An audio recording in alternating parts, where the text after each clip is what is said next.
இங்கிலாந்து கிட்ட தோத்துட்டு ஜிம்பாப்வே அணி கிட்ட ஜெயிச்சுட்டு ரொம்ப பெருமையா பேசாதீங்க ஆடாதீங்கன்னு நிறைய பேர் கொஸ்டின் எழுப்பி இருக்கிறாங்க.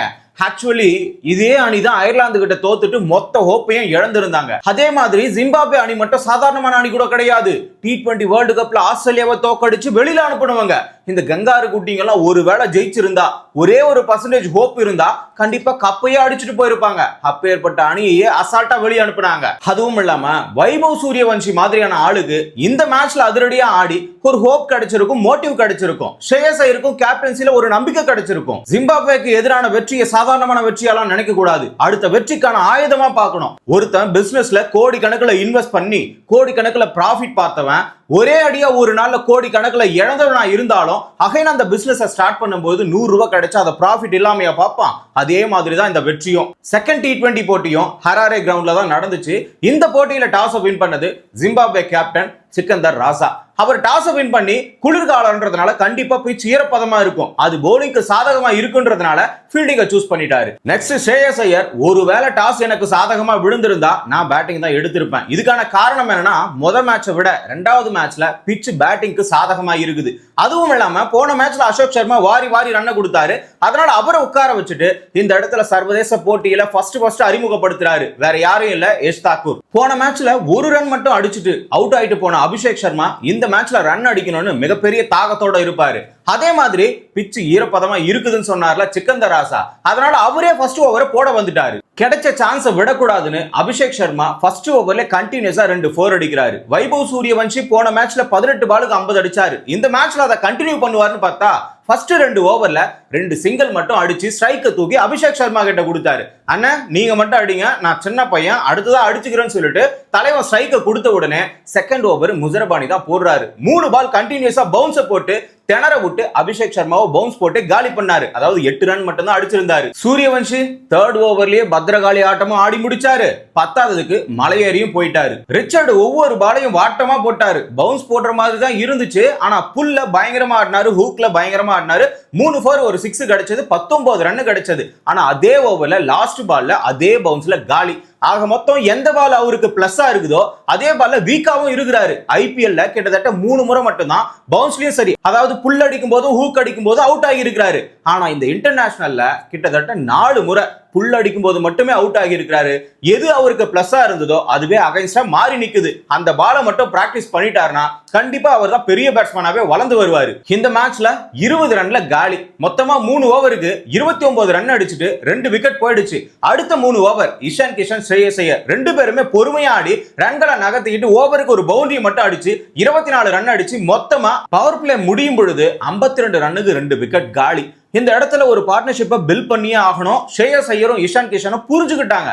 சிங்கிள் டபுள் மட்டுமே எடுத்தாங்க. 6வது ஓவர்ல இருந்து 10வது ஓவர் வரைக்கும் 24 பால்ல 42 ரன் அடிச்சாங்க. இதுல 7 4 தரையிலேயே அடிச்சிருக்காங்க. தூக்கியே அடிக்கல, 6 அடிக்கல. ஏன்னா விக்கெட் விழுந்துடுன்ற ஒரு பயம். அந்த பயத்திலேயே 4 மட்டுமே அடிச்சு இவ்வளவு ரன்னையும் சேர்த்திருக்காங்க. ஆனா 10வது ஓவர் பென்னட் வீசினாரு. அந்த ஓவர்ல 2 பேருமே நல்லா தான் அடிச்சுக்கிட்டு இருந்தாங்க. ஆனா கடைசி பால்ல 25 ரன்ல ஷ்ரேயஸ் ஐயர் காலி. மொத்தமா இஷான் கிஷனும் ஷ்ரேயஸ் ஐயரும் சேர்ந்து 42 பால்ல 66 ரன் ஒரு பார்ட்னர்ஷிப்பை போட்டு கொடுத்தாங்க. ஆகையினால 10வது ஓவர் முடியும் பொழுது 95 ரன்னுக்கு 3 விக்கெட் காலி. நல்ல இடத்துல தான் விட்டு போயிருக்காங்க. ஆனா இன்னொரு பார்ட்னர்ஷிப் இருந்தா மட்டும்தான் 200க்கு மேல டார்கெட்டே கொடுக்க முடியும். நெக்ஸ்ட் வந்தது திலக் வர்மா. திலக் வர்மா மேல ஒரு விமர்சனம் இருந்தது. போன முறையே ரிப்போர்ட்டர் ஒரு கொஸ்டின் முன்னாடி வச்சாரு, உங்ககிட்ட ஸ்ட்ரைக் ரேட்டும் குறைவா இருக்கு, அதிரடியாவும் ஆட மாட்டீங்க ஏன்னு ஒரு கொஸ்டினை வச்சாரு. அதுக்கு திலக் வர்மா ஒரே ஒரு பதில தான் சொன்னாரு. டாப் ஆர்டர் 4 விக்கெட் விழுந்துட்டா நான் என்ன பண்ண முடியும்? அதிரடியாவா ஆட முடியும். அந்த இடத்துல வைஸ் கேப்டன் பொறுப்பு என்கிட்ட இருக்கிறதுனால அந்த இடத்துல பொறுமையா ஆடினா மட்டும்தான் டீமை ஜெயிக்க வைக்க முடியும். ஒருவேளை நீங்க சொல்ற மாதிரி நான் அதிரடியா ஆடினா டீமே கொலாப்ஸ் ஆகிடும், என்னாலையும் ஃபர்ஸ்ட் பால்லே 6 அடிக்க முடியும் சொல்லி இருந்தாரு. அந்த விமர்சனத்தை இந்த இடத்துல சரி பண்ணியே ஆகணும். ஏன்னா 95 ரன்னுக்கு 3 விக்கெட் காலி. இந்த இடத்துல 10 ரன் ரேட்டுக்குள்ளார அடிச்சு வச்சிருக்காங்க. இதை குறைக்கவும் கூடாது, அதிகமா அடிச்சே ஆகணும். இதுதான் திலக் வர்மாவோட இன்னைக்கான ஒரு வேலை. நாம நினைச்ச மாதிரியே திலக் வர்மாவும் இஷான் கிஷனும் அடுத்த பார்ட்னர்ஷிப்பை பில்ட் பண்ண ஆரம்பிச்சுட்டாங்க. சிக்கந்தர் ராசா 11வது ஓவர் போட்டாரு, 9 ரன் கிடைச்சது. நெக்ஸ்ட் பென்னட் போட்டாரு, 7 ரன் கிடைச்சது. ஈவன்ஸ் போட்டாரு, 10 ரன் கிடைச்சது. 3 ஓவருக்கு பொறுமையா நிதானமா தான் ஆடிக்கிட்டு இருந்தாங்க. சரி, இதுக்கப்புறம் இந்திய பேட்ஸ்மேன்கள் மேல ஒரு பிரஷரை போடுவோம்னு சொல்லிட்டு சிக்கந்தர் ராசா ஒரு பிளானை போடுறாரு. முசரபானி பவர் பிளேல 2 ஓவரை போட்டு 6 ரன் மட்டும் தான் கொடுத்திருந்தாரு. அதே டைட்ல இந்த இடத்துல போடுவார்னு நினைச்சுதான் ஓவரை கொடுத்தாரு. மனுஷன் ஓவர்ல திலக் வர்மா தில்லா இறங்கி வந்து ஆர்டிக் ஓவர் அடிச்சு 16 ரன் சேர்த்தாரு. அதே சூட்டோட இஷன் கிஷனும் இறங்கி ஆட ஆரம்பிச்சுட்டாரு. 4 ராக்கெட் போச்சு சிக்கந்தர் ராசா ஓவர்ல. அதாவது 3 4 ஒரு 6 21 ரன் கிடைச்சது. மொத்தமா 15 ஓவர் முடியும் பொழுது 158 ரன்னுக்கு 3 விக்கெட் காலி. அதாவது விக்கெட்டே விடல. அதுக்கு மேலயும் 2 பேரையும் விக்கெட் எடுக்கலனா கட்டாயமா டார்கெட் 250க்கு மேல போகும். நியூமேன் உள்ள வந்தாரு. இஷன் கிஷனை 44 பால்ல 81 ரன் அடிச்சு வச்சிருந்தாரு. சதம் அடிச்சிருப்பாரு, ஆனா மிஸ் ஆகிடுச்சு. அந்த இடத்துல விக்கெட் எடுத்து அவரை பெவிலியன் அனுப்பிட்டாரு. இப்ப திலக் வர்மாவும் இஷன் கிஷனும் ஒரு பார்ட்னர்ஷிப்பை பில்ட் பண்ணாங்கல்ல, அவங்க 94 ரன் அடிச்சிருக்காங்க. 18 ஓவர் கம்ப்ளீட் ஆயிடுச்சு. 196 ரன்னுக்கு 4 விக்கெட் காலி. 2 ஓவர் பேலன்ஸ் இருக்கு. இந்த 2 ஓவர்ல அதிரடியா ஆடினா மட்டும் தான் 240க்கு மேல டார்கெட் கொடுக்க முடியும். ஆனா இந்த இடத்துல நினைச்ச மாதிரி நடக்கல. திலக் வர்மா கடைசி வரைக்கும் நாட் அவுட் பேட்ஸ்மேனா இருந்து 29 பால்ல 60 ரன் அடிச்சாரு. 206 ஸ்ட்ரைக் ரேட்ல வச்ச விமர்சனத்துக்கு முற்றுப்புள்ளி வச்சிருக்காரு. ரிங்கு சிங் ஒரு 6 அடிச்சிட்டு பெவிலியன் போயிட்டாரு. ஆக மொத்தம் 20 ஓவர் கம்ப்ளீட் ஆகும்போது 219 ரன்னுக்கு 5 விக்கெட் மட்டும் தான் இழந்திருந்தாங்க. டார்கெட்டா ஜிம்பாப்வே அணிக்கு 220 ரன் கொடுத்திருந்தாங்க. இந்தியா கடைசி 5 ஓவர்ல 2 விக்கெட் மட்டும் இழந்து 61 ரன் சேர்த்திருக்காங்க. ஜிம்பாப்வே தரப்புல போலிங்ல ராசாவை தவிர மத்த எல்லாருமே ஒரு விக்கெட் எடுத்திருக்காங்க. ராசா விக்கெட் எடுக்காம 4 ஓவரை போட்டு 47 ரன் கொடுத்திருக்காரு. இந்த மாதிரி தான் மத்த இருக்கக்கூடிய 5 பவுலர்களுமே வாரி வாரி ரன் கொடுத்திருக்காங்க. நெக்ஸ்ட் ஜிம்பாப்வே அணியில இருந்து பேட்டிங் வந்த பென்னட் மேல தான் எக்ஸ்பெக்டேஷன்ஸ் அதிகமா இருக்கு. காரணம் என்னன்னா, T20 வேர்ல்டு கப்ல இந்தியாவுக்கு எதிராக 97 ரன் அடிச்சாரு. ஃபர்ஸ்ட் மேட்ச்ல அடிப்பாருன்னு எல்லாருமே எதிர்பார்த்தோம். ஆனா அந்த இடத்துல மயங்க் யாதவ் கிட்ட மாட்டிக்கிட்டாரு. இந்த மேட்ச்ல மயங்க் யாதவ் மேலயும் எதிர்பார்ப்பு அதிகம் தான். ஃபர்ஸ்ட் ஓவர்ல வேகமா போட்டு விக்கெட் எடுப்பாருன்னு, அதே பென்னட் எடுப்பாருன்னு. ஆனா இந்த இடத்துல பென்னட் தான் இந்த பேட்டர்ல ஜெயிச்சாரு. 6-4 அடிச்சு 10 ரன் சேர்த்தாரு.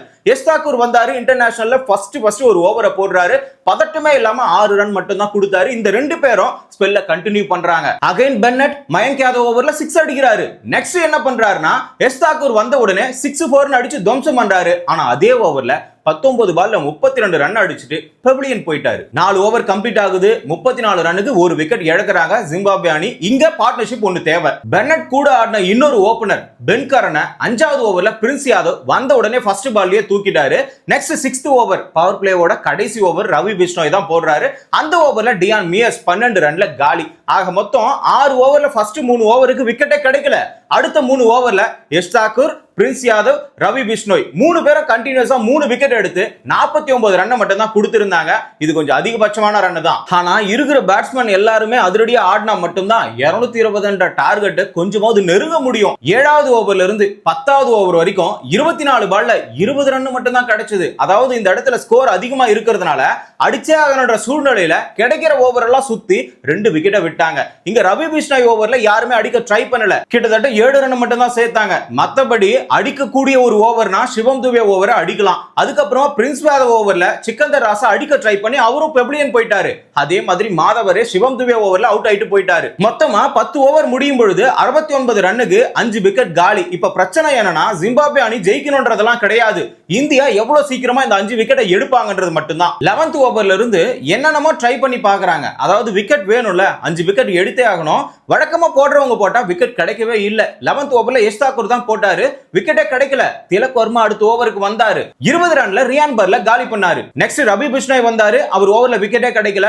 சரி ஓகே, அபிஷேக் சர்மா கிட்ட கொடுப்போம் சொல்லிட்டு அவர்கிட்ட கொடுத்த உடனே ஈவன்ஸ் 19 ரன்ல காலி பண்ணாரு. அகைன் ரவி பிஷ்ணோய் வந்தாரு. விக்கெட் கிடைக்கணும் தான், ஆனா அந்த ஓவர்லயும் கிடைக்கல. சரி ஓகே, அபிஷேக் சர்மாக்கு தான் தொடர்ச்சியா விக்கெட் கிடைக்குதுன்னு சொல்லிட்டு லாஸ்டா அவர்கிட்ட ஒரு ஓவரை கொடுக்குறாங்க. அதாவது 4வது ஓவர் தான்.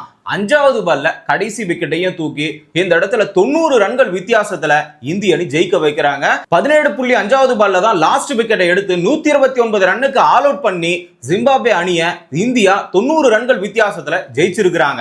இந்தியாவோட தரப்புல இருந்து எஸ் தாக்கூர் 4 ஓவரை போடுறாரு. 30 ரன் கொடுத்தாரு. 2 விக்கெட் எடுத்தாரு.